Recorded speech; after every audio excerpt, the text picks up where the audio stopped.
Graça e paz da parte de Deus, nosso Pai, e do Senhor Jesus Cristo. Que privilégio estar com você e poder celebrar esse momento tão nobre que é o privilégio de estar diante da Palavra de Deus. Existem muitas coisas que precisam estar ligadas a nós e nós ligadas a essas coisas. E precisamos nos desligar de tantas outras coisas. E só o Espírito do Senhor para nos dirigir nisso. Efésios, capítulo de número 2, versículos 11, 12 e 13. Portanto, lembrai-vos de que vós, no outro tempo, erais gentios na carne, chamados incircuncisão, por aqueles pelos que na carne se chamam circuncisão feita pela mão dos homens. Naquele tempo, vocês estavam sem Cristo, separados inclusive da comunidade de Israel, estranhos aos concertos da promessa, não tendo esperança, sem Deus no mundo. Mas agora, em Cristo Jesus, vós que estáveis longe, já pelo sangue de Cristo chegastes perto. Chegastes perto. A palavra aqui, ela fala que nós precisamos nos lembrar, é necessário lembrar, portanto, lembrai-vos de que noutro tempo vocês eram gentios na carne. Para o judeu, aqueles que não eram e não são da raça judia são gentios. Então, como gentio, eles consideravam e consideram as demais pessoas como inaptas ou incapazes de tocar nas dádivas divinas. Este é um assunto já vencido por muitos dos judeus, mas ainda presente na mente de muitos deles. E Paulo, escrevendo à igreja que estava em Éfeso, ele diz que eles deveriam se lembrar que antes desta graça operar na vida deles, havia bloqueios na vida deles até de compreensão da obra do próprio Deus, por conta daquilo que os próprios judeus falavam.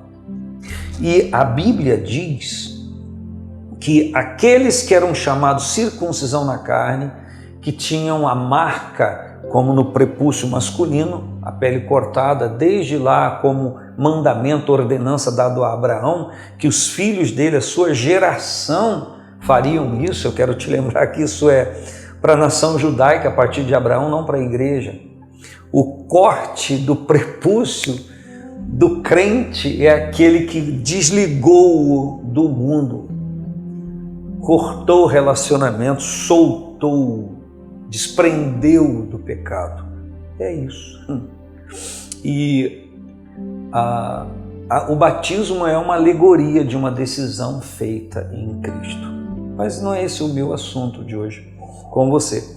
A Bíblia então diz que Paulo relembra, naquele tempo em que vocês não tinham Cristo, estavam sem Cristo, separados da comunidade de Israel no sentido de promessa, estranhos aos concertos da promessa, ele reitera aqui, não tendo esperança e sem Deus no mundo. Ele está dizendo que os irmãos que antes não tinham relacionamento com Deus através de Cristo estavam sem Deus no mundo, porque não tinham conexão com Ele.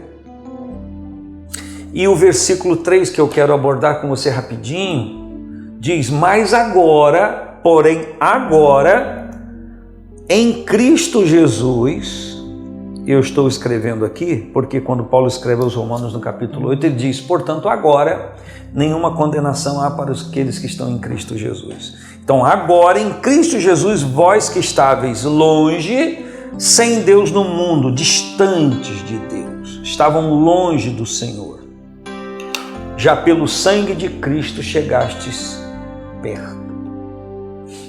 Então eu quero falar, meditar com você, compartilhar com você essas duas expressões finais. Sem Deus no mundo,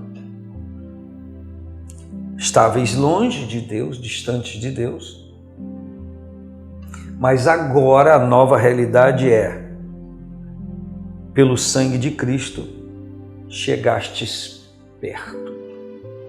Você tem consciência de que sem Cristo, ou fora de Cristo, sem estar em Cristo, não há como ter comunhão com Deus? É somente através do sacrifício de Cristo que nós contactamos, nos conectamos a Deus. Eu repito, Jesus disse: eu sou o caminho, a verdade e a vida. Ninguém vem ao Pai se não for por mim. E é isto que os judeus precisavam compreender, precisavam entender, precisam entender, que eles estão ligados a Deus por uma promessa humana através de Abraão, uma promessa de bens nesta terra, de conquistas nesta terra, mas desligados da promessa eterna, porque ela só se conecta a ela através de Cristo. A Bíblia diz que o endurecimento veio em parte a Israel, até que haja entrada a plenitude dos gentios. Então, o que a Bíblia está me orientando aqui, me falando aqui, me comunicando, que sem Cristo eu estou longe de Deus. A Bíblia fala, Paulo comenta que os judeus têm zelo por Deus, ou zelo de Deus, mas sem compreensão, sem entendimento.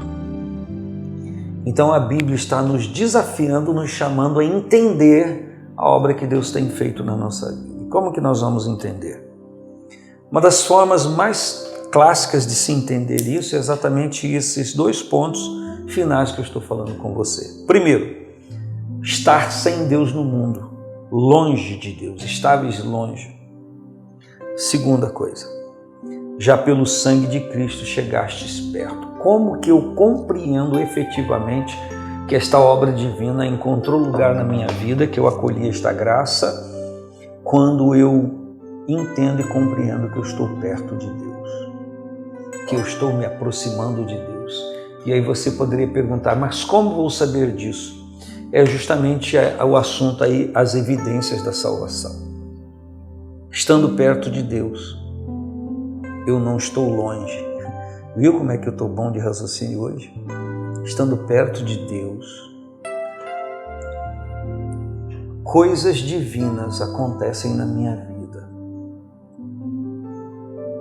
Há um tratamento divino na minha vida. E coisas mudam na minha vida.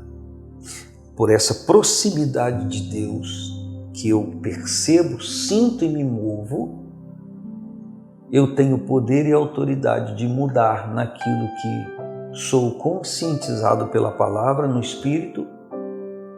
Eu tenho poder e autoridade para mudar. Então, como eu sei que estou perto de Deus? Quando eu consigo realizar as coisas que a Bíblia diz que são divinas para a minha vida. Como eu percebo que estou distante de Deus? Quando, olhando as Escrituras, vejo que aquilo ou é saudosismo ou é algo que está distante para eu conquistar porque eu não tenho condições de conquistar aquilo. Estou falando de coisas espirituais. Então, esse é um filtro que eu posso me servir e você também, para cada um de nós compreender se estamos distantes ou perto de Deus. Um grande abraço, paz do Senhor Jesus.